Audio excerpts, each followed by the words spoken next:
The morning sun cast long shadows across the family's living room as Detective Sarah examined the wreckage with meticulous precision. A priceless jewelry box, inherited from his grandmother decades ago, lay shattered on the hardwood floor, its delicate hinges twisted beyond repair. Family photos were scattered everywhere like autumn leaves, their glass frames cracked and glittering in the pale light.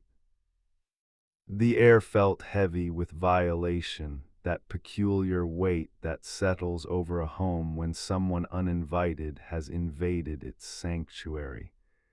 This wasn't just a burglary, it was a desecration of trust. Sat rigidly on the living room couch, her hands trembling uncontrollably despite the warm blanket draped around her shoulders. Tears streamed down her face in an endless cascade, cutting through her carefully applied makeup and leaving dark trails like rivers of sorrow. Her husband, James, stood beside her with a protective hand on her shoulder, his jaw clenched so tightly that the muscles seemed carved from stone. They'd lived in this house for 15 years, raised their daughter Emma here, and never once had they felt unsafe. Now that illusion of security had been shattered as thoroughly as the jewelry box. But something was deeply wrong about this crime, something that nagged at Detective's instincts like an itch she couldn't quite reach. As she walked through the house documenting the scene, several details refused to fit together properly. In the master bedroom, a top-of-the-line laptop worth $3,000 sat undisturbed on the desk, its screen still glowing softly. In the entertainment room, a 65-inch television, a recent purchase that had cost nearly $2,000, remained untouched on the wall. Yet the burglar had focused exclusively on specific items: his jewelry box, a valuable watch belonging to James, and several collectible figurines from their display cabinet. "That's odd," Detective murmured, photographing the scene. Her partner, Detective, looked up from his notepad. "What is it?" he asked, approaching her with professional curiosity. "A burglar who ignores high-ticket electronics but takes specific jewelry pieces," explained, gesturing around the room. "Most burglars grab what they can carry quickly. Electronics are easy to fence, but this thief knew exactly what they were looking for. This was targeted." The security system's control panel had been dismantled expertly, suggesting someone with technical knowledge or, more disturbingly, someone familiar with the system's design. There were no signs of forced entry at the back door. The lock showed no scratches or damage. The thief had entered cleanly, knew how to bypass the alarm, and had moved with purposeful efficiency through the house. This pointed to inside knowledge, someone who understood the layout, the security measures, and the valuable items worth stealing. Meanwhile, in the upstairs bedroom, 4-year-old Emma sat curled into a ball in the corner, her small frame making her appear even tinier than her actual size. Her golden hair, usually brushed and shiny, now hung limp and tangled. Her blue eyes, which normally sparkled with childhood wonder and mischief, were now dull and unfocused, staring at nothing. She hadn't spoken a word since the incident the previous morning. Her parents had tried everything: gentle encouragement, promises of ice cream, her favorite cartoon characters, but Emma remained locked in traumatic silence, trapped behind an impenetrable wall of fear. Detective approached Emma carefully, lowering herself to the child's eye level. "Hi, Emma," she said softly, using her gentlest voice. "I'm Detective. I'm here to help your family. Can you tell me what you saw yesterday?" Emma's eyes flickered with recognition, but then immediately retreated inward again. She shook her head so slightly it was barely perceptible and wrapped her arms more tightly around her knees. Small whimpers escaped her throat, but no words followed.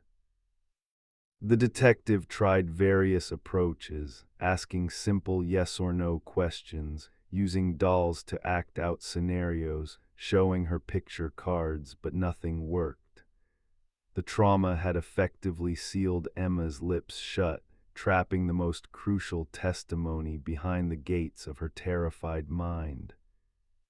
Throughout the day, other detectives interviewed the neighbors, but they provided frustratingly little useful information.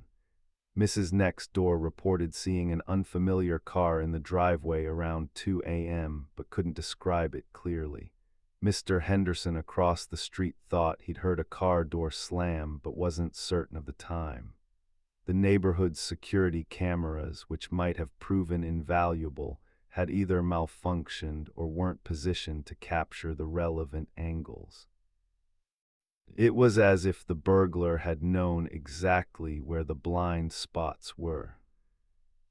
By evening, the police department was facing a mounting crisis.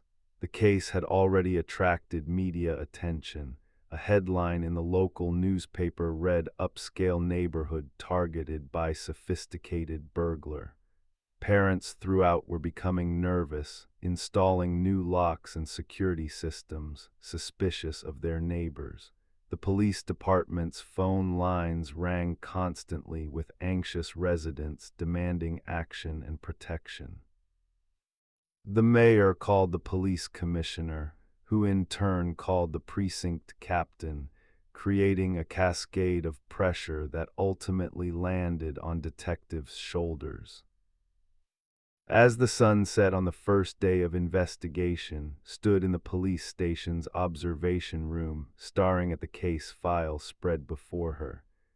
Fingerprints found at the scene were smudged beyond usefulness. The fiber evidence was inconclusive. Countless materials matched common household items. DNA samples would take weeks to process. The stolen items, while valuable, weren't distinctive enough to easily trace through pawn shops or black market channels. Without a witness statement or a clear lead, the case was already beginning to slip into the abyss of unsolved crimes. The detective's frustration grew as hours turned into days. The evidence technicians assured her they were doing their best, but best wasn't good enough. The case conferences yielded no new insights. Detective found herself checking on Emma regularly, hoping that perhaps the child had recovered enough to provide even a fragment of useful information, but each visit revealed the same traumatized, silent little girl. By the fifth day, with no significant progress and public pressure mounting like a pressure cooker about to explode, Detective sat in her office, staring at her computer screen with hollow eyes. The case file seemed to mock her with its incompleteness. She thought about Emma, that small, frightened child who held the answers but couldn't or wouldn't share them. She thought about shattered jewelry box, both literally and metaphorically, a family's sense of security destroyed by someone they might have known. The detective had solved hundreds of cases throughout her career, but this one felt different. This one had a 4-year-old girl at its center, and that made everything more urgent, more personal, more impossible. She needed a breakthrough, a miracle, some unexpected angle that would crack this case wide open. She just didn't know where to find it. As darkness fell outside her office window, Detective had no idea that the solution was already forming, taking shape in a way she'd never anticipated. She couldn't imagine that the answer would come not from traditional detective work, but from an unexpected partnership between a traumatized child and a four-legged companion with the patience and wisdom of the canine world. The case was about to transform in ways that would astound everyone and change law enforcement forever. The morning briefing on day 6 of the investigation began with palpable frustration hanging in the air like thick fog. The detective bullpen of the police department was unusually quiet, a suffocating silence that reflected the dead end they'd reached. Detective Sarah sat at her cluttered desk, surrounded by empty coffee cups, scattered photographs, and case files that seemed to mock her with their incompleteness.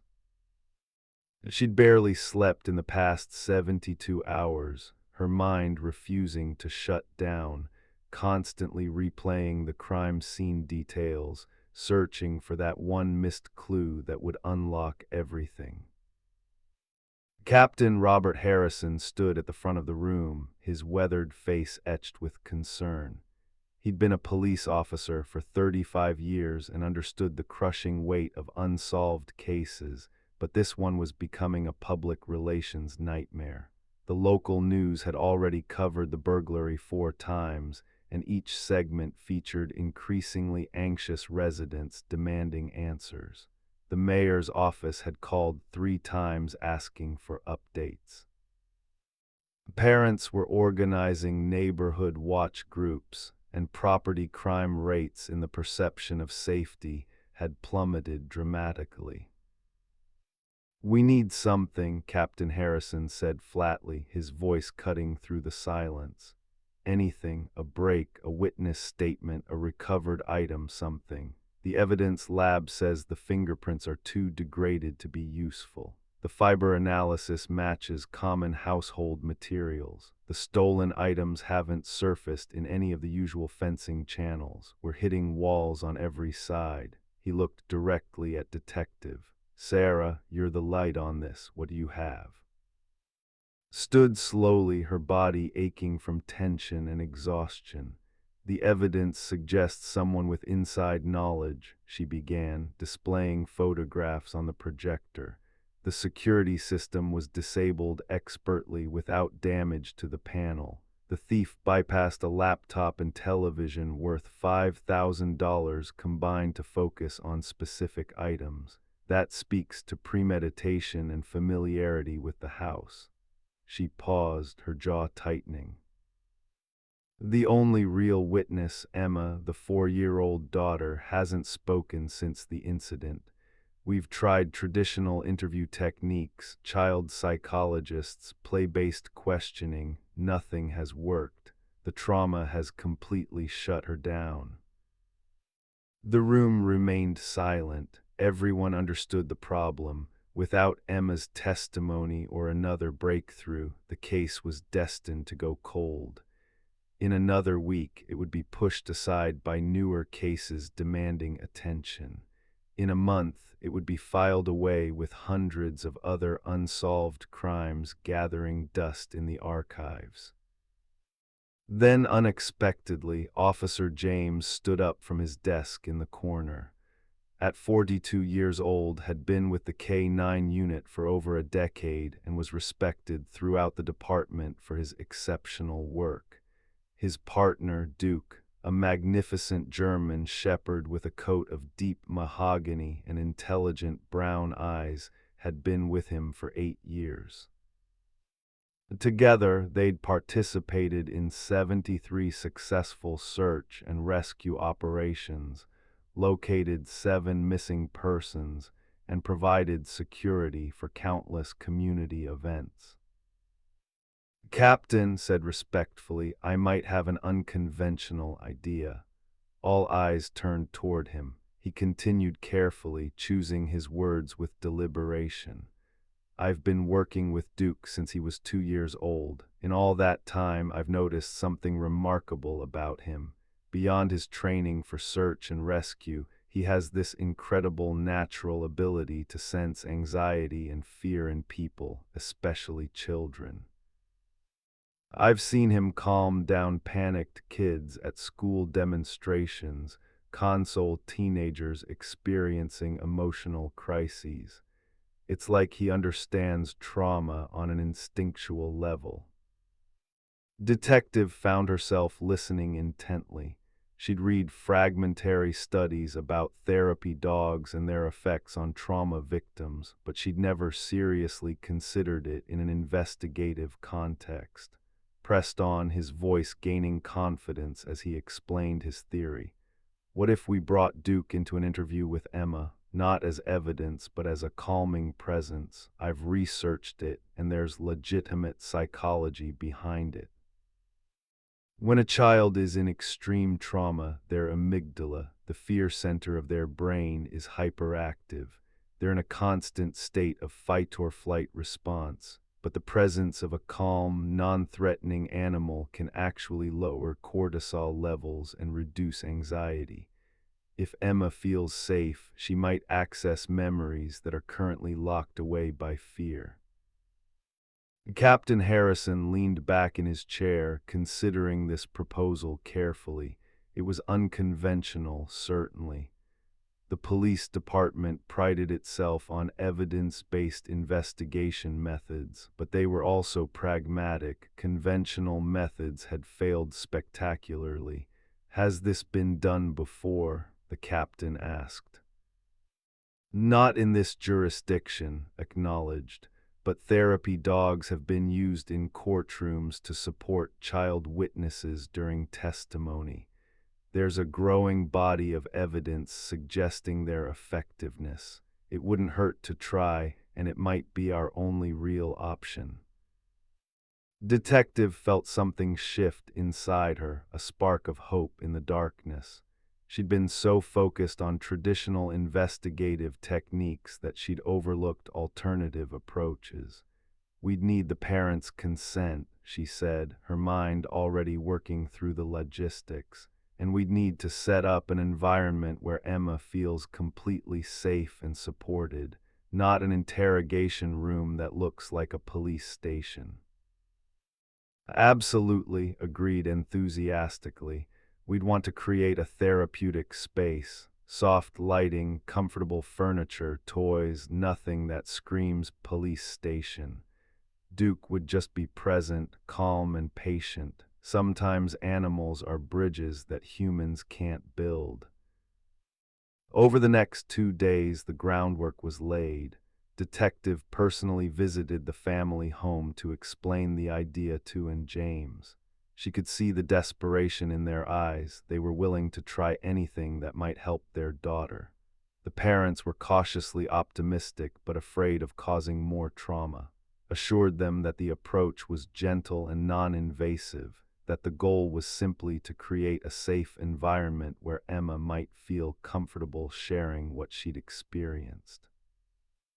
The department's family interview room was transformed.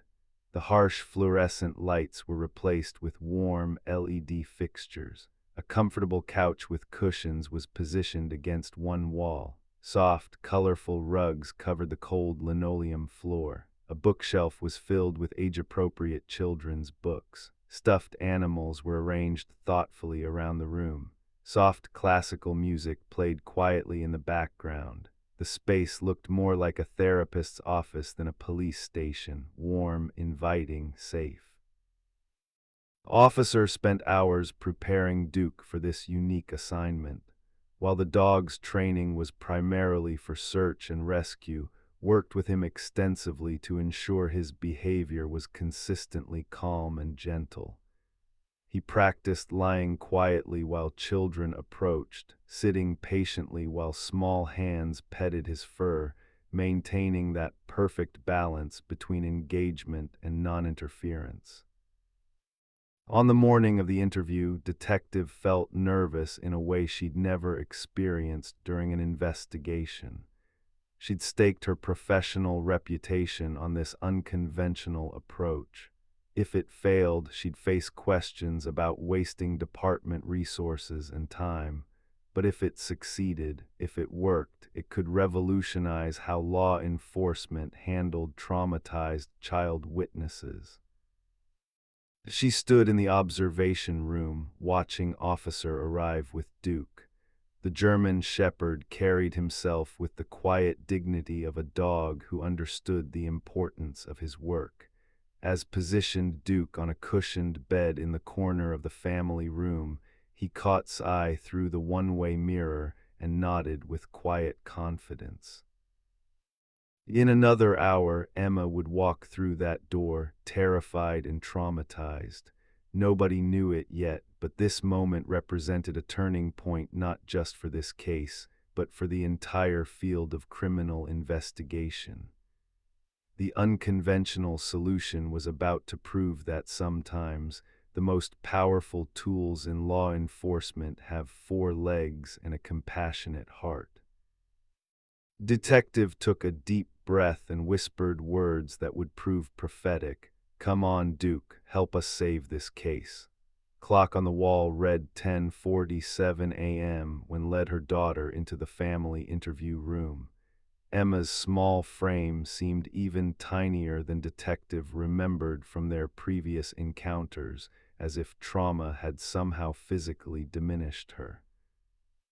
The 4-year-old wore a pale pink dress with embroidered flowers, chosen carefully by her mother in an attempt to make this experience feel special rather than frightening. But no amount of pretty clothing could hide the darkness in Emma's eyes, the haunted, distant look of a child whose sense of safety had been violently shattered.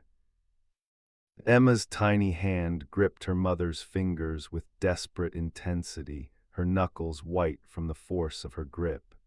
She shuffled into the room slowly, her movements hesitant and careful, as if she was walking through an unfamiliar landscape where danger could emerge from any shadow. Her breathing was shallow and rapid, indicating a heart rate elevated by anxiety.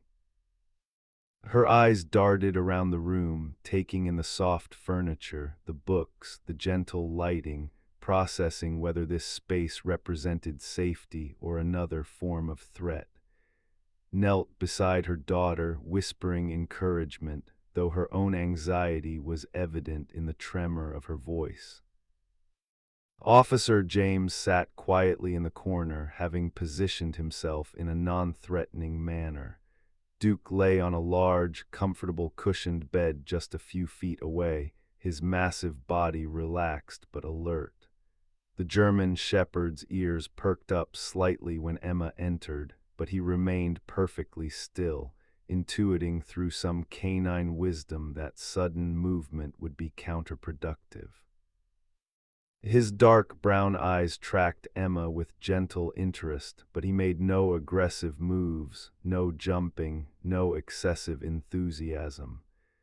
Every ounce of Duke's training and natural temperament was channeled into projecting calm, patient acceptance. Detective stood near the door, trying to remain as unobtrusive as possible. She'd positioned herself carefully to observe without being threatening, allowing and Emma to be the focal points. The detective's presence had been purposefully downplayed, the focus needed to remain on the therapeutic relationship developing between the traumatized child and the gentle animal. For the first 30 seconds, Emma didn't acknowledge Duke's presence at all. She remained locked against her mother's side, her eyes fixed on the carpet, refusing to engage with the room or its occupants. Gently encouraged her to look around, to explore, to feel comfortable. "It's okay, sweetheart," whispered, her voice thick with emotion. "There's a nice dog here. Would you like to say hello?" Emma shook her head almost imperceptibly, her entire body rigid with tension. But something shifted in the next moment. Whether it was the way Duke's tail slowly wagged, a motion so gentle it was barely perceptible, or some instinctual connection between child and animal, Emma's eyes flickered upward. For just an instant her gaze met Duke's and something passed between them, a recognition, perhaps, of shared understanding about fear and safety. "That's Duke," officer said softly, his voice pitched low and soothing. "He's very friendly. He likes children. Would you like to sit next to him?" Emma didn't respond verbally, but she allowed her mother to guide her toward the cushioned bed where Duke lay, settled herself on the carpet beside Duke, creating a safe triangle of comfort: child, mother, and animal. Emma remained standing, uncertain, her hand still locked in her mother's grip. Slowly, hesitantly, she lowered herself to sit next to the large dog. The cushion depressed slightly under her weight. She couldn't have weighed more than 40 pounds, a stark contrast to Duke's 95 pounds of muscular frame. Duke turned his massive head to look at Emma directly, his expression gentle and accepting.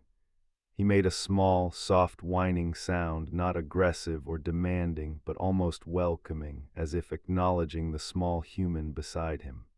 Carefully, with movements that seemed deliberately slow and non-threatening, Duke shifted his body to create more space, essentially making room for Emma in his personal space. It was a profound gesture of trust and acceptance from a dog to a terrified child. Emma's breathing began to slow. Her death grip on her mother's hand loosened slightly. With agonizing slowness, she extended her trembling fingers toward Duke's fur. The German shepherd remained absolutely motionless, allowing the child complete control and agency. When Emma's fingers finally made contact with his mahogany coat, her entire body seemed to release some accumulated tension. She began to stroke his fur with the tentative, gentle motions of someone learning how to pet an animal for the first time. Detective, watching through the observation window, felt her own eyes grow moist. She'd read about therapeutic interventions with animals, but witnessing it in real time was profoundly moving. The transformation occurring before her eyes was remarkable. In just minutes, Emma's rigid posture had begun to relax, her breathing had normalized, and a faint trace of something that might have been peace had settled across her small features. Watched her daughter with barely contained tears, whispering softly, "That's it, baby. You're so brave. Duke is a good boy. He's a helper, just like the police officers. He's here to help you feel safe."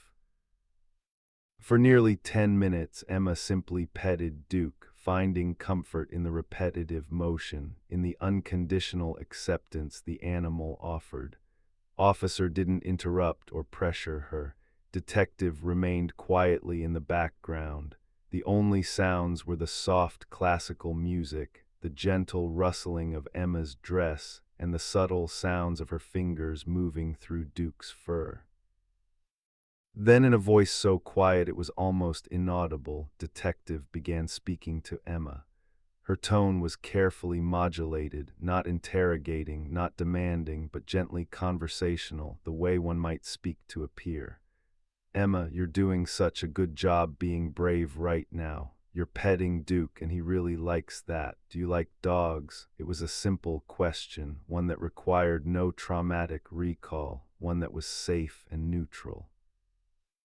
Emma nodded, her eyes still fixed on Duke's fur. A small smile, barely visible but profoundly significant, appeared at the corners of her mouth. "That's wonderful," Detective continued softly. "Dogs are very good at understanding when people are scared, and they're very good at helping people feel better. Duke is a special helper dog. He helps people who have had scary things happen." She paused, letting Emma process this information. "You had something scary happen, didn't you, Emma?"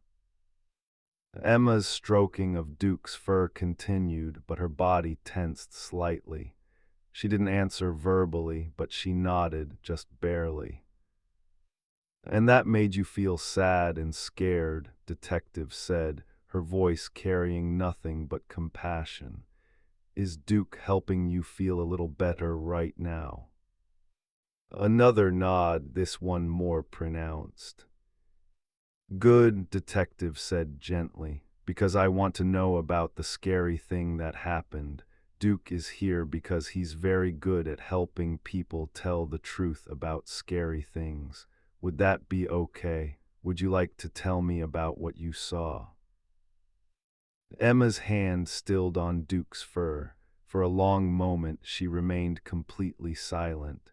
But then, gathering courage from the dog's steady, accepting presence, she opened her mouth. The words came out barely above a whisper, tentative and frightened, but they came. Bad uncle, Emma whispered, her voice fragile as broken glass. Bad uncle came. Detective felt every nerve in her body fire simultaneously. Duke, as if understanding the moment's significance, pressed his massive head gently against Emma's small shoulder, offering physical support and comfort. Officer remained perfectly still, but could see the subtle change in his expression, a mixture of surprise, hope, and professional satisfaction. The floodgates were beginning to open. The traumatized silence was finally breaking, and it was Duke, the calm, patient German shepherd with his unconditional love and intuitive understanding of human pain, who had made it possible. In this moment, the entire trajectory of the investigation was about to change forever. The words hung in the air like a bell that had just been struck, reverberating, powerful, and absolutely transformative. Bad uncle. Two simple words spoken in a voice barely audible above a whisper, yet they carried the weight of profound significance. Detective felt every muscle in her body go rigid. She forced herself to remain outwardly calm, maintaining her gentle demeanor, though internally her mind was exploding with implications. A random burglar was no longer a viable theory. This crime had a face now, a relationship, a context. Someone Emma knew and recognized had committed this violation. In the observation room, Captain Harrison and Detective sat forward in their chairs simultaneously. The captain reached for his notebook with trembling fingers, was already mentally running through the file, had mentioned family members during her initial interview. There had been a brother-in-law mentioned, someone estranged, someone with problems. But nobody had pursued that angle vigorously because the initial theory had centered on an outside perpetrator. Now everything was shifting, realigning, reforming into a completely different configuration. Back in the family interview room, Emma continued stroking Duke's fur with slightly more confidence, drawing strength from the animal's unwavering presence. Eyes had widened, her hand flying to her mouth as she processed what her daughter had just revealed. Bad uncle, she whispered, more to herself than to anyone else. Detective raised a subtle hand, signaling to remain quiet, to let Emma continue at her own pace. This was an extraordinarily delicate moment. One wrong word, one hint of adult pressure or urgency, and Emma could retreat back into traumatized silence. "That's very good, Emma," Detective said softly, her voice steady despite the adrenaline coursing through her system. "You're being so very brave. You told me something important. Can you tell me a little bit more about the bad uncle? What did the bad uncle do?" Emma's small body tensed against Duke's massive frame. The dog, sensing the child's rising anxiety, shifted slightly to position himself more firmly against Emma's side, a living wall of comfort and support. Emma's fingers continued their rhythmic stroking, finding solace in the repetitive motion. She seemed to be gathering her courage, drawing it from some deep reservoir within herself. "Bad uncle came," Emma said, her voice still barely above a whisper but slightly more pronounced than before. "He came in the morning, early morning. I was still in bed. Mommy was sleeping." Detective's mind was working at lightning speed, documenting every word, analyzing every implication. An intruder who knew Emma called someone uncle, someone who was confident enough to break in while the family was sleeping, someone who had a key or knew the security system, someone with intimate knowledge of the home's layout and rhythms. This was escalating from random burglary to a much more personal, much more serious crime. "And what did the bad uncle do when he came inside?" asked gently, keeping her tone conversational rather than interrogative. Emma was quiet for a long moment, her hand stilled on Duke's fur.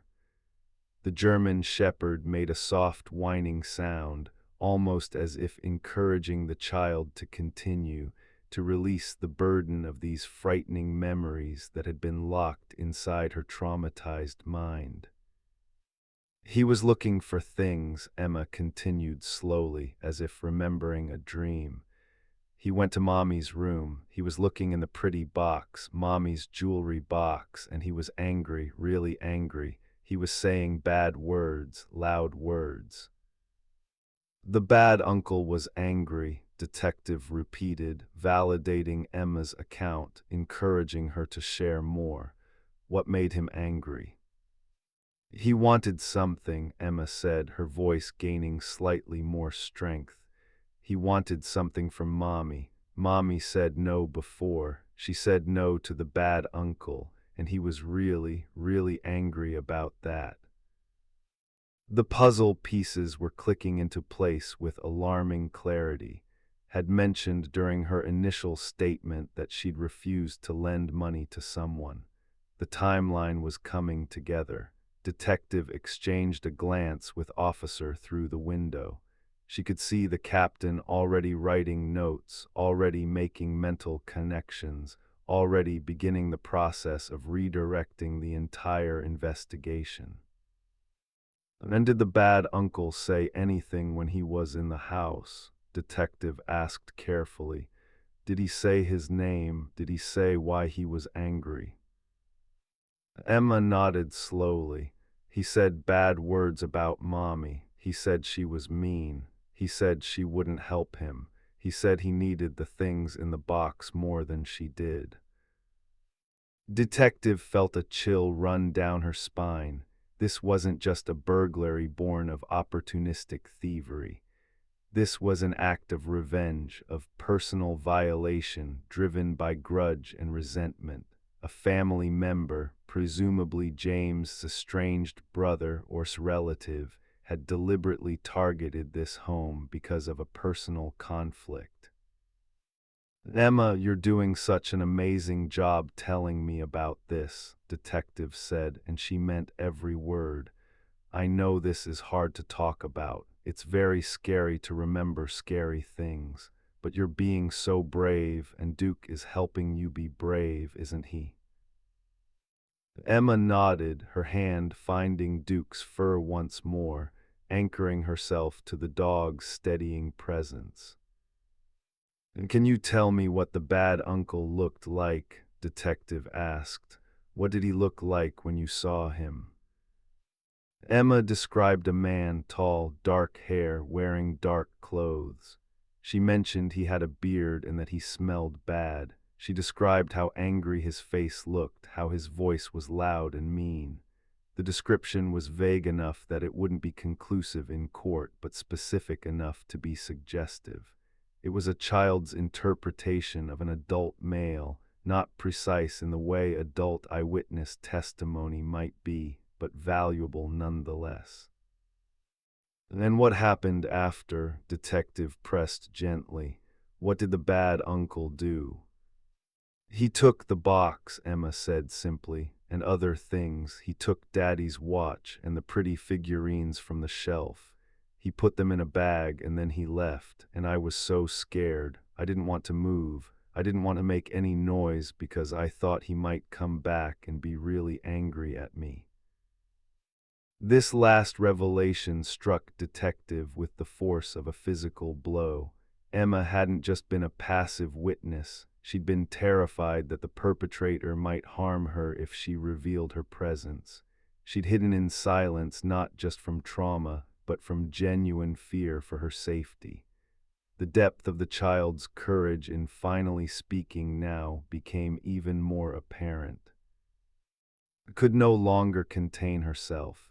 She wrapped her arms around her daughter, tears streaming down her face, whispering, "You're so brave, baby, so brave. You did the right thing telling the police.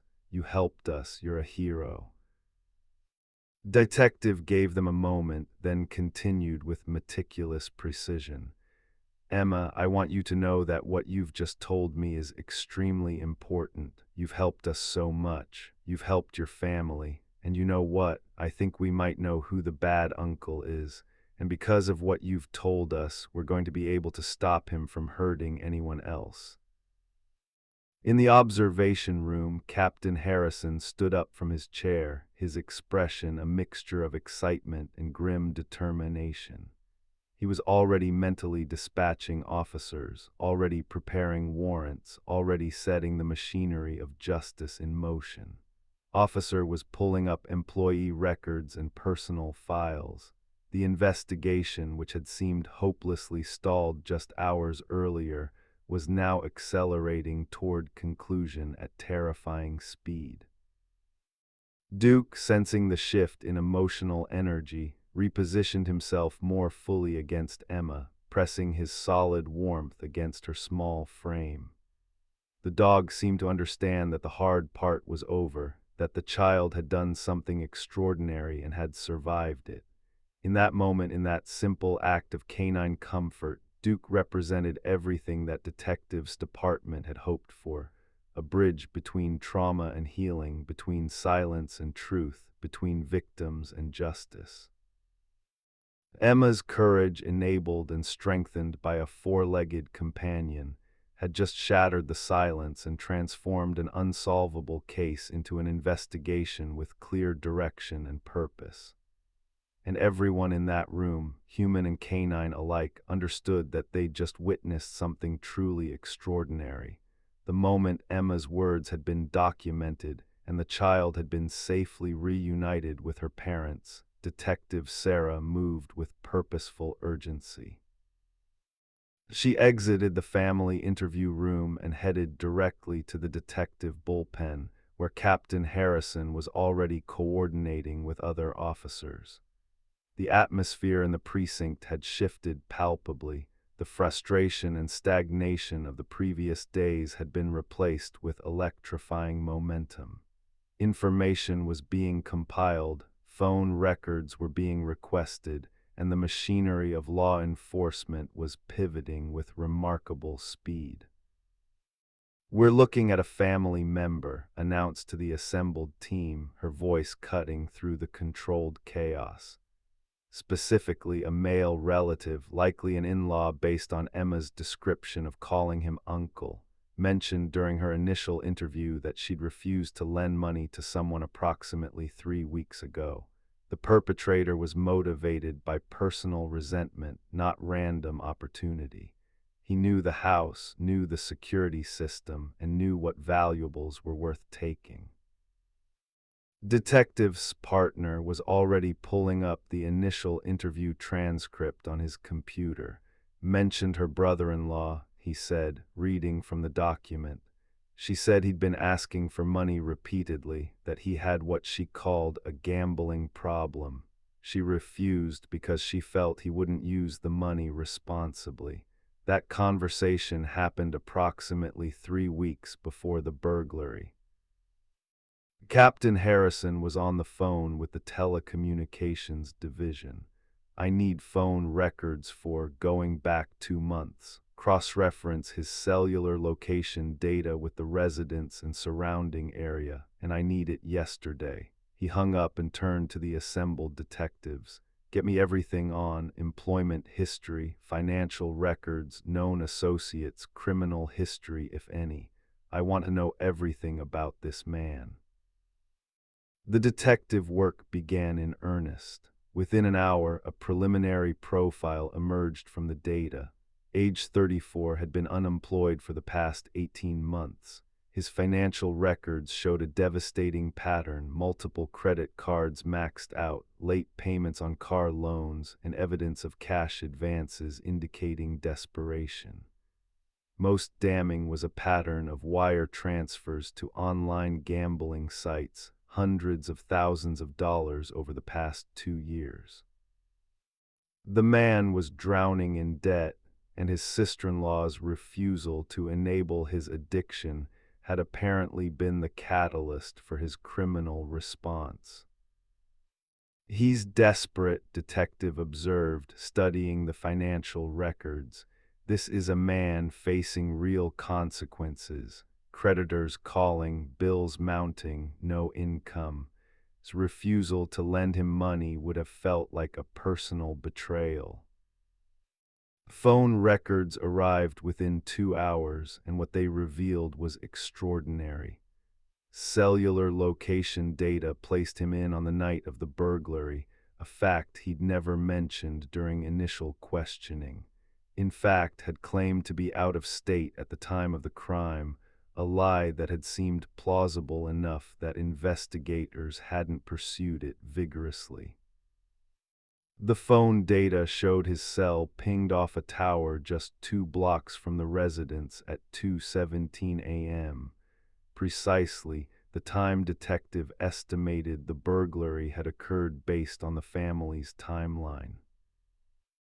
"Got him," whispered one of the forensic analysts, his eyes glued to his computer screen. His cellular data places him within 100 meters of the house at the exact time of the crime. The coverage map shows he was either at the house or immediately adjacent to it.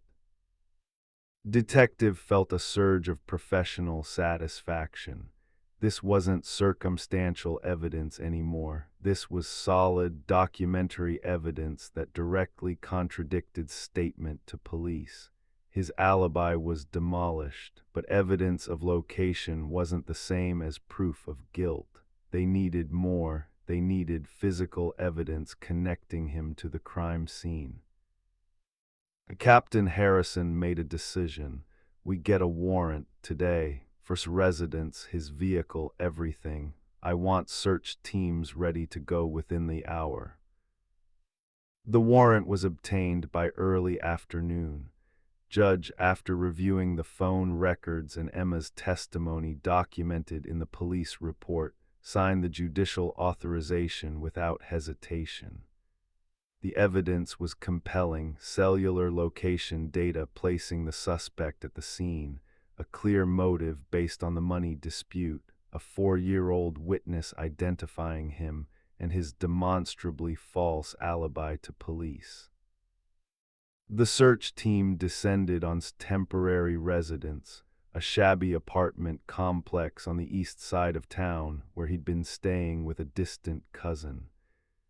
Detective led the operation personally, wearing latex gloves and maintaining strict chain of custody protocols for any evidence they discovered. She'd been doing this for 15 years, and she'd learned that cases were won or lost in the meticulous documentation of evidence, in the rigid adherence to procedural protocols that ensured nothing could be challenged in court. What they found in his bedroom was staggering. In a cardboard box under the bed, wrapped in old newspapers, lace jewelry box, partially damaged but unmistakably the same one from the crime scene. Beside it were James' watch, the collectible figurines, and a dozen other items that didn't belong to but matched descriptions of items stolen from other homes in the neighborhood over the past 6 months. "My God," whispered Officer, the evidence technician. "There's more, lots more." A laptop containing detailed records of every burglary had committed was discovered in the closet. Photo files showed him photographing homes, nodding security systems, identifying valuable items. There were floor plans sketched on notebook paper, with vulnerable entry points marked. There were receipts from pawn shops where he'd fenced some of the stolen goods. There was even a journal in which had written about his financial desperation, his gambling addiction, and his resentment toward for refusing to help him. One entry, dated the day before the burglary, read, "She thinks she's better than me. She said no to helping me. Well, I'll show her what it means to say no to family. Tomorrow night I'm taking what I need from her house. She owes me. She's always thought she was superior." Detective photographed every document, every item, establishing a meticulous visual record. The chain of custody forms were completed with precision. Every piece of evidence was photographed and sealed in evidence bags with proper documentation. But there was more. Financial investigators discovered that had a known associate, a man named Daniel Price with a rap sheet stretching back 15 years. Prison time for burglary, assault, and drug possession. Phone records showed extensive communication between and Daniel in the weeks leading up to the burglary. Cross-referencing Daniel's cellular location data with the crime scenes revealed that he'd been present at 4 of the 6 burglaries committed over the past 6 months. He had an accomplice, Captain Harrison announced when the preliminary findings were presented. Was the planner, the one with knowledge of the victims, but Daniel Price was the muscle, the one physically committing the crimes while managed logistics. Arrest warrants were issued for both men. Within 3 hours was apprehended at his workplace, a temporary job he'd taken stocking shelves at a hardware store, presumably because his gambling debts and inability to access traditional employment had left him desperate. He was read his Miranda rights while detective watched from behind the interrogation room's observation window.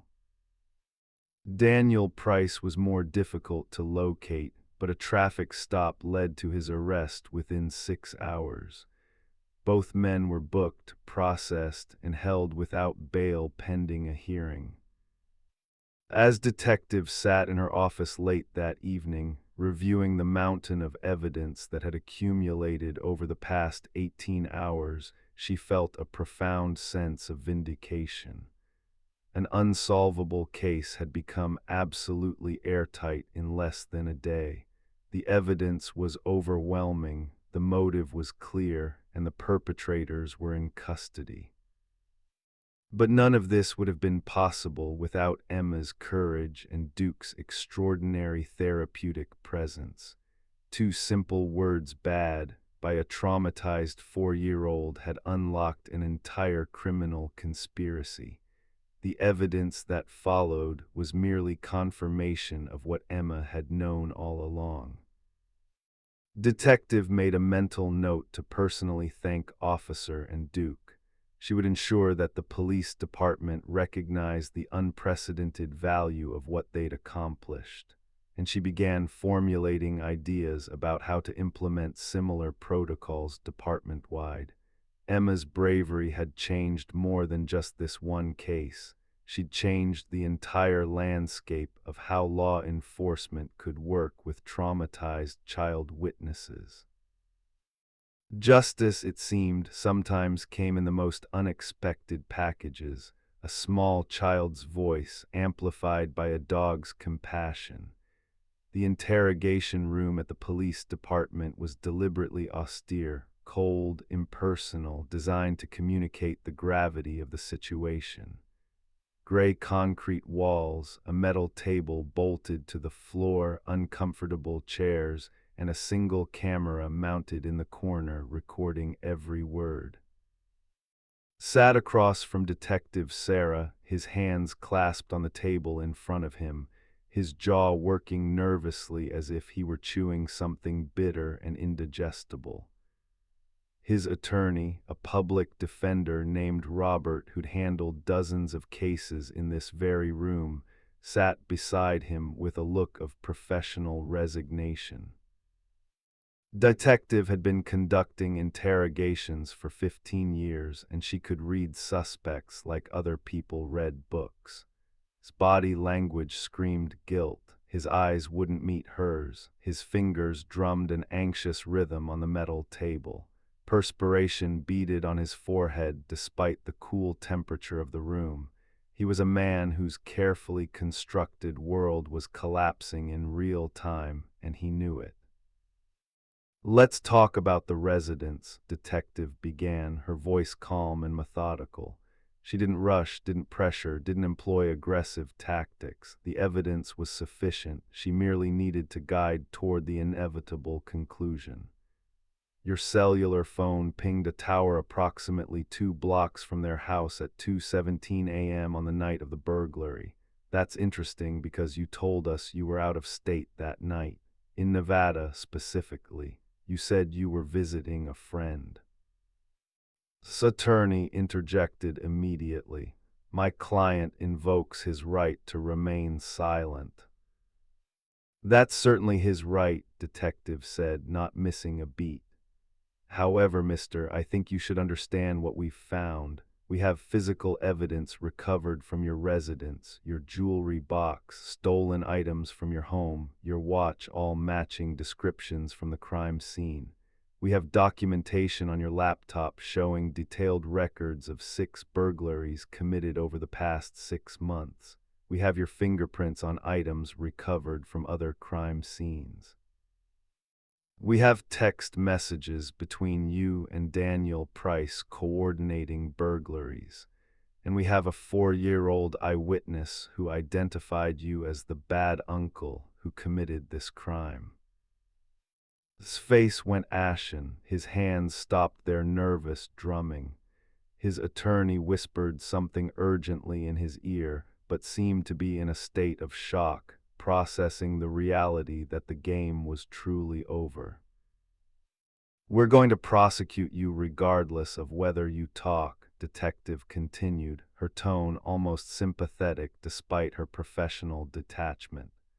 The evidence is overwhelming. You will be convicted, but here's what cooperating will do for you. It demonstrates remorse. It shows a jury that you're willing to accept responsibility. That matters during sentencing. It could mean the difference between 20 years and 40 years. That's 20 years of your life, mister.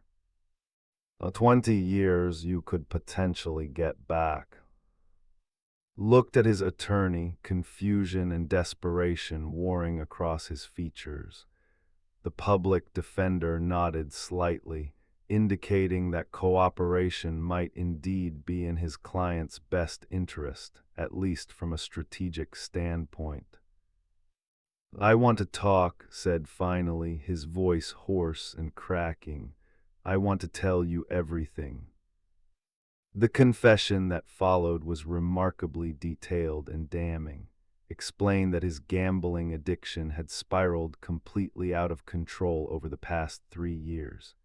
He'd lost hundreds of thousands of dollars, money borrowed from family, friends, credit cards, and loan sharks. The debt had become unbearable. He'd approached approximately 4 weeks before the burglary, asking to borrow $50,000. She'd refused, citing her concerns about his addiction.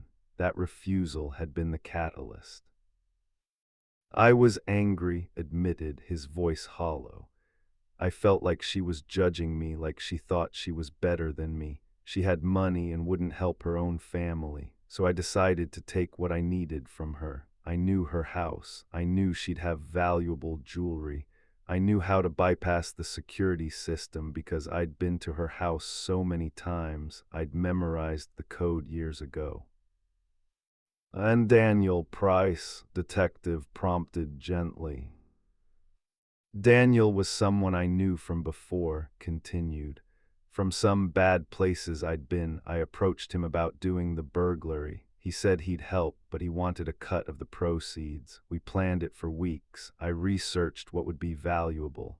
Daniel showed me techniques for disabling alarms and accessing homes without forced entry. We coordinated everything. Went on to describe the burglary in chilling detail. He explained how they'd watched the house, waited for the family to be sleeping, and then executed the crime with practiced precision. He described selecting which items to take, moving through the house with specific purpose. He acknowledged finding Emma awake briefly, but said he'd panicked, grabbed the items he'd came for, and left quickly. He hadn't realized Emma was conscious enough to identify him until after the crime. We didn't intend to hurt anyone, said, almost pleadingly, as if that distinction mattered, as if it somehow mitigated the violation and trauma he'd inflicted on an innocent family. We just wanted the money to cover debts. But you did hurt someone, Detective said quietly, her professional demeanor crackling with controlled anger. You traumatized a 4-year-old girl so severely that she stopped speaking. You violated her family's home and their sense of security. You committed a crime motivated by personal vendetta against your sister-in-law. Had no response. He simply sat in the suffocating silence of his own guilt, the weight of his actions finally bearing down on him with full force. Detective proceeded methodically through the confession, documenting everything: the planning process, the coordination with Daniel Price, the other burglaries they'd committed together, the fencing operations, the financial motivations. Provided names, dates, times, and locations for 6 separate burglaries he and Daniel had committed together over the past 6 months. He identified which items had been fenced where, which pawn shops had been used, which contacts had purchased stolen goods. The interrogation lasted nearly 4 hours. By the end, had provided information that would prove invaluable in prosecuting not just his own crimes, but also a network of fencing operations and stolen goods distribution that stretched across 3 counties. His cooperation would eventually lead to the recovery of thousands of dollars in stolen merchandise and the prosecution of multiple other individuals involved in the criminal enterprise. When Daniel Price was interrogated several hours later, he was equally cooperative, having apparently come to the same conclusion that had reached, that resistance was futile, that the evidence was too overwhelming, and that cooperation offered the only path to any mitigation in sentencing. Daniel's confession added additional details, providing a corroborating narrative that strengthened the prosecution's position immeasurably. Prosecutors reviewed the confessions with barely concealed elation. What had begun as an apparently unsolvable burglary had evolved into a comprehensive investigation of a criminal conspiracy. The evidence was absolutely airtight: physical evidence, financial records, phone records, eyewitness testimony from a 4-year-old, and now confessions from both perpetrators detailing the crimes in excruciating specificity. District Attorney James scheduled a press conference for the following morning. He would announce the arrests, the charges, and the resolution of the case. But more importantly, he would publicly acknowledge the extraordinary courage of a 4-year-old girl and the innovative investigative techniques that had made justice possible. Detective, reviewing the confessions late into the evening, felt a profound sense of satisfaction.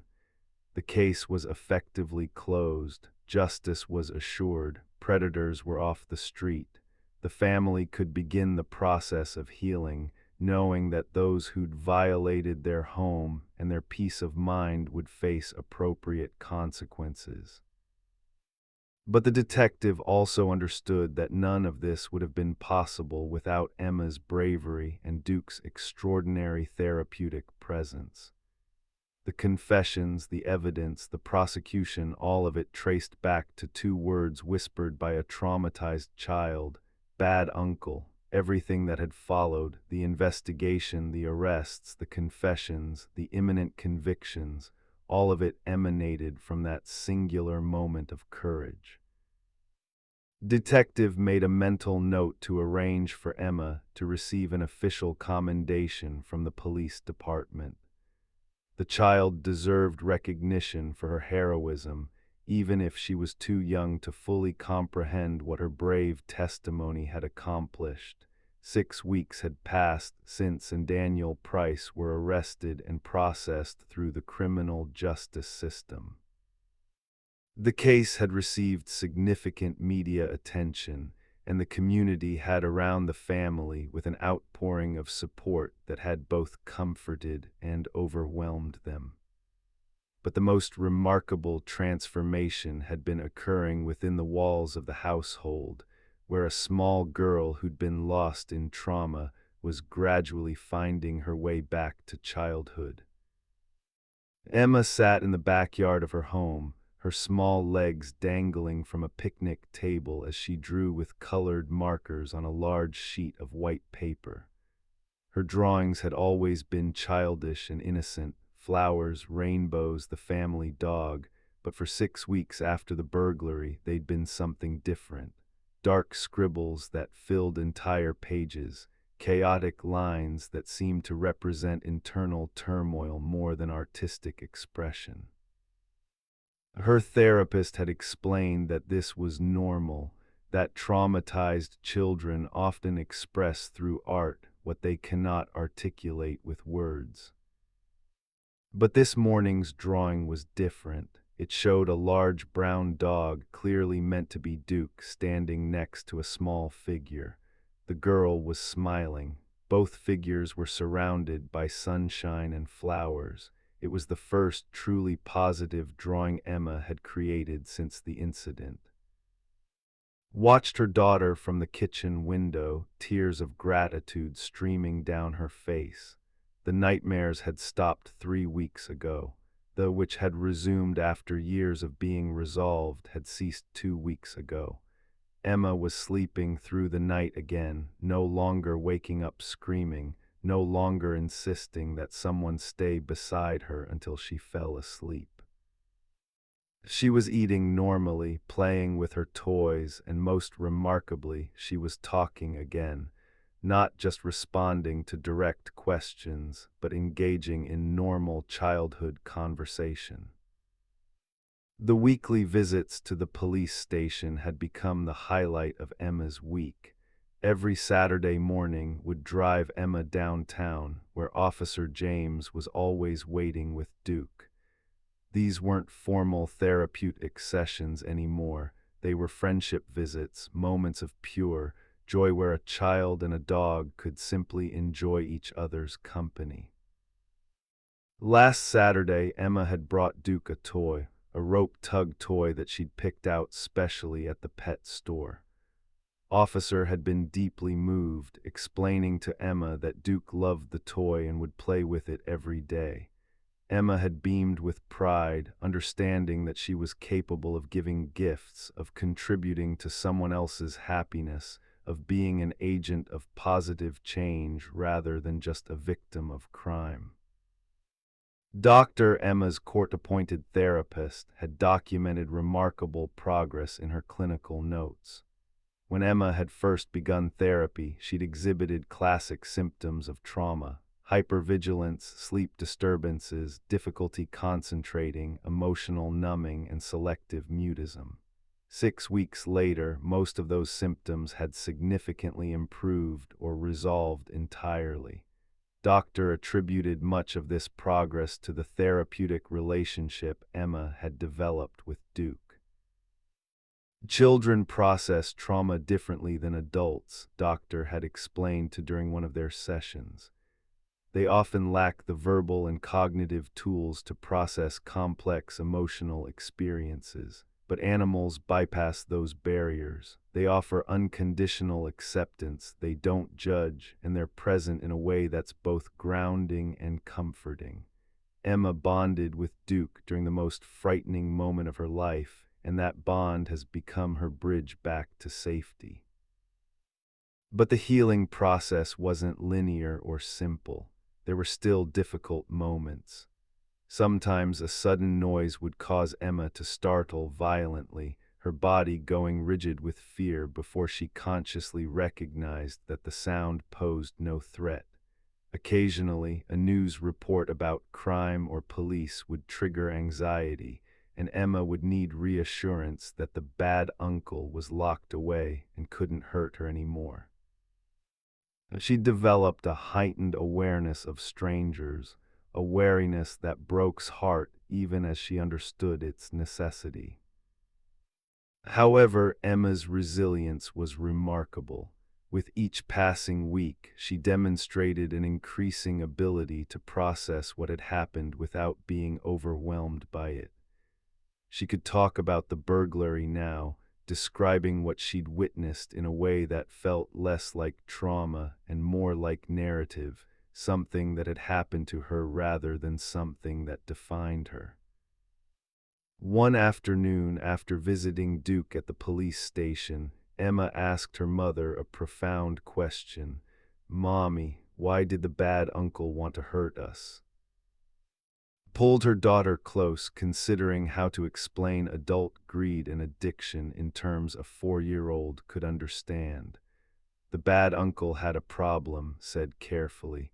"He liked gambling more than he liked being honest. He wanted money so badly that he was willing to hurt people to get it. But that was his problem, not your fault. You didn't do anything wrong. You were very brave when scary things happened." "And Duke helped me be brave," Emma said with absolute certainty. It wasn't a question, it was a statement of fact, a fundamental truth as far as Emma was concerned. Officer had noticed the transformation in Emma as well. During their weekly visits, he'd watched her progress from a hesitant, frightened child to one who was becoming more confident and playful. The first few visits, Emma had sat silently beside Duke, finding comfort in simple proximity. But gradually she'd begun talking to the dog, telling him about her week, her drawings, her dreams. Duke, with the patience and wisdom characteristic of well-trained German shepherds, had listened to every word, sometimes responding with gentle nudges or positioning himself to provide physical comfort when Emma's emotions became overwhelming. "She's healing," officer had reported to detective. "It's remarkable to witness. Duke has an intuitive understanding of what she needs at any given moment. When she's anxious, he positions himself as a physical barrier between her and her fears. When she's sad, he leans against her, offering his weight and warmth. When she's happy and playful, he matches her energy. He's like a four-legged therapist." The police department had taken notice of Emma's progress as well. Captain Harrison had officially recognized Emma's courage by presenting her with a special commendation during a small ceremony at the police station. She'd received a certificate declaring her an honorary police officer and a small badge that she wore with tremendous pride. More importantly, the department had begun seriously discussing the implementation of what would eventually become the Duke's Voice program, a formalized initiative pairing trained therapy dogs with specialized detectives for interviews involving traumatized children. But perhaps the most significant indicator of Emma's healing was a conversation she had with her mother one evening as they prepared for bed. Emma had been uncharacteristically quiet all day and was wondering if regression was occurring, if the trauma had resurfaced in some unexpected way. "Mommy," Emma said, climbing into bed, "I'm not scared anymore, not really. I still remember the bad uncle, but it doesn't make my tummy hurt anymore." Felt tears spring to her eyes. "That's wonderful, baby. I'm so proud of you. You've been so brave." "It's because of Duke," Emma said matter-of-factly. "He showed me that even when scary things happen, there are good things too. He was there when I was scared and he didn't go away. He stayed right there beside me. That helped me know that I could be brave too." The wisdom of a 4-year-old, speaking from the depths of her own experience, carried a profound truth that adults often struggled to articulate. Emma had identified the core of her healing, the presence of unconditional love and steady support during the darkest moment of her life. Duke had provided that presence, and in doing so, had literally transformed her trajectory from one of potentially lasting trauma to one of resilience and recovery. As tucked her daughter into bed and kissed her forehead, she made a silent vow. She would ensure that Emma understood as she grew older the profound importance of what Duke had done for her. She would tell this story, Emma's story of bravery, Duke's story of compassion, and the story of how two became a bridge for healing to anyone who would listen.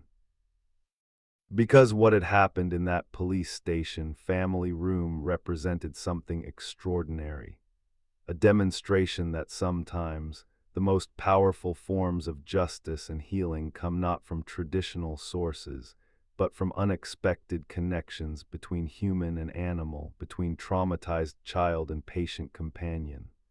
The community center auditorium inn was filled to capacity on a crisp Saturday morning in March, 6 months after Daniel Price had been arrested and convicted.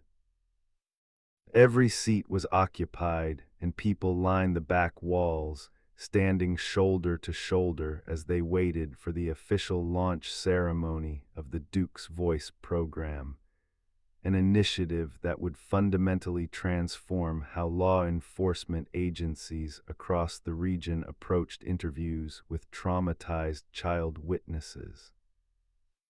Detective Sarah stood backstage with Officer James and Duke, looking out at the assembled crowd. There were police officers from 5 different jurisdictions, child psychologists, social workers, prosecutors, and community members who'd been affected by crime.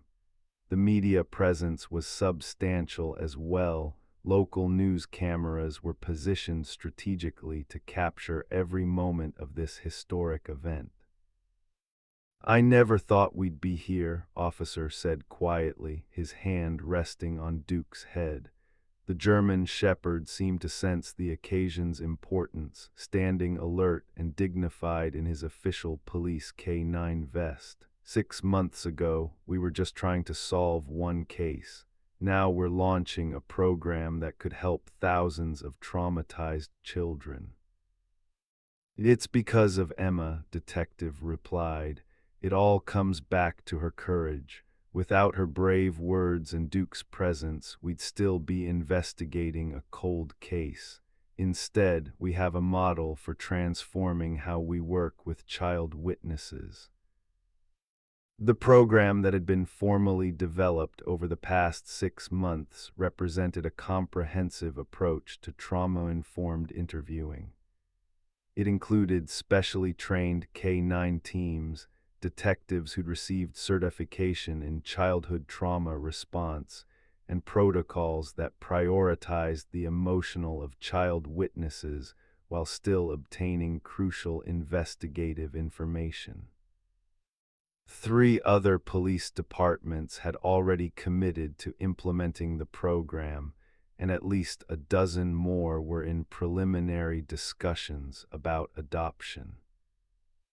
Captain Robert Harrison took the podium to a warm round of applause. His face was beaming with pride, pride in his department, pride in the officers who'd made this possible, and pride in the small child who would soon take center stage. 6 months ago, Captain Harrison began, his voice carrying through the auditorium, our department faced what seemed like an unsolvable case. A burglary that threatened to go cold, a 4-year-old witness too traumatized to speak, and a community demanding answers. Today, we're here to celebrate not just the resolution of that case, but the revolutionary approach that made it possible. He proceeded to detail the case, careful to protect Emma's privacy by referring to her only as a young witness, and explained how officers' innovative use of Duke as a therapeutic presence had enabled the child to provide the testimony that led to arrests and convictions. Captain Harrison praised detectives' investigative work, commended the entire department's commitment to pursuing justice despite obstacles, and then made the announcement that had drawn so many people to the auditorium. "Effective immediately," Captain Harrison declared, the police department is officially launching the Duke's Voice program. This initiative will pair specially trained therapy dogs with certified trauma-informed detectives to conduct interviews with child victims and witnesses. But more importantly, this program represents a paradigm shift in how we view our responsibility to the community's most vulnerable members. The applause was thunderous. Detective felt tears prickling her eyes as she watched officers and community members stand to their feet, recognizing the significance of this moment. This wasn't just about one case or one child. It was about establishing a new standard of care for hundreds of children who would come into contact with law enforcement in the years to come. Then came the moment everyone had been waiting for. Emma was escorted to the stage by her mother, who'd carefully dressed her daughter in a white dress with blue ribbons in her hair. Emma appeared small and somewhat overwhelmed by the attention, but she carried herself with remarkable composure for a 4-year-old. In her hands, she held a hand-painted certificate that she'd created with help from her mother. The audience fell silent as Emma approached Officer and Duke. The German shepherd's tail began to wag at the sight of his young friend, but he maintained perfect discipline, sitting calmly as Emma moved toward him, helped her daughter hold up the certificate, which read in Emma's careful printing, "Best helper dog in the whole world, Duke. Thank you for being my brave friend. Love, Emma." There wasn't a dry eye in the auditorium. Even the journalists covering the event seemed to pause their recording to process the profound simplicity and genuine emotion of the moment. Emma reached out and hugged Duke, burying her face in his fur, and the audience erupted into applause that seemed to shake the very foundations of the building. Detective watched this scene and felt the weight of her commitment to this child's justice lifted from her shoulders. Emma was healed, the case was solved, justice had been served, and now, from this one child's courage, an entire program would emerge that could help countless others. Over the following months, the Duke's Voice program expanded beyond anyone's initial expectations. 3 additional police departments in neighboring counties adopted the initiative. Training protocols were developed and refined. More officers were certified in trauma-informed interviewing. More therapy dogs were trained and introduced into investigative roles. The program became a model for other jurisdictions across the state and eventually drew interest from police departments nationwide. But perhaps the most significant validation came from the academic and psychological communities. Dr. Emma's therapist worked with Detective to publish a comprehensive study on the program's effectiveness. The data was remarkable. Children interviewed with the support of therapy dogs reported significantly lower anxiety levels, demonstrated better retention of traumatic memories in a contextualized way, and showed faster recovery trajectories than children interviewed through traditional methods. Universities began requesting case studies. Law enforcement agencies sent representatives to observe the program in action. Journalists from national publications came to tell the story of how one child's bravery and one dog's compassion had transformed criminal investigation protocols. A year after the case had been solved, Emma participated in a community ceremony where she received an official commendation from the police department.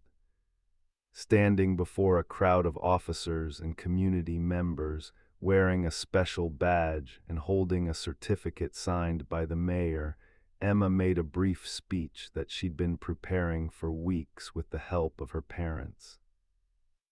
I was scared, Emma said, her small voice somehow carrying through the auditorium with remarkable clarity. But Duke wasn't scared. Duke was calm and nice. When I was with Duke, I felt brave. And when I told the police about the bad uncle, they could help my family. Now I want to help other kids who are scared. That's why I'm happy about the Duke's Voice program, because it helps other scared kids feel brave too, just like Duke helped me. The standing ovation lasted for several minutes. Officer stood with Duke beside Emma, his hand on the dog's shoulder, tears streaming openly down his face. Detective stood in the front row, experiencing a profound sense of professional and personal fulfillment that transcended anything she'd ever felt in her law enforcement career. Over the subsequent years, the Duke's Voice program became an integral part of how law enforcement agencies across multiple states approached interviews with traumatized child witnesses. Hundreds of cases were solved with the program's assistance. Thousands of children benefited from the therapeutic presence of trained dogs during their interviews. And countless perpetrators faced justice because traumatized children found the courage to speak, enabled by the quiet, steady presence of four-legged companions. Emma grew up with an understanding that her brave words had changed the world. She became an advocate for trauma-informed policing, speaking at conferences and law enforcement training sessions. She maintained her friendship with Duke throughout their lives, visiting Officer regularly and telling their story to anyone who would listen. Detective Sarah continued her career, but the Duke's Voice program became her legacy. She trained other detectives, refined the protocols, and ensured that Emma's transformation from traumatized victim to catalyst for systemic change was never forgotten. Every new officer trained in the program learned Emma's story, not just as a case study, but as a fundamental reminder of why their work mattered. Officer James retired 5 years after the program's launch, but not before ensuring that Duke was properly honored and cared for in his golden years. Duke lived to be 14 years old, spending his final years comfortable and loved, his contributions to law enforcement and child welfare recognized and celebrated. The crime that had seemed so unsolvable 6 months before had become a turning point, not just for one family, but for an entire system. Two simple words spoken by a frightened child, amplified by a dog's compassion, had opened a door to a better way of doing justice. Emma's bad uncle had echoed far beyond that initial interrogation room, reverberating through police departments, courtrooms, and the lives of countless children who would never know her name but would benefit from her courage. In the end, the most powerful lesson wasn't about forensic evidence or investigative technique, though those mattered.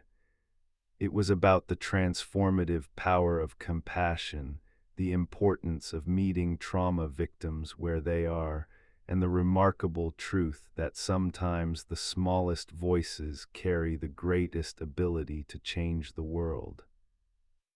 Emma had proven that even a 4-year-old girl could be a hero, not through fighting or aggression, but simply through finding the courage to tell the truth, supported by an unexpected ally with 4 legs and a generous heart.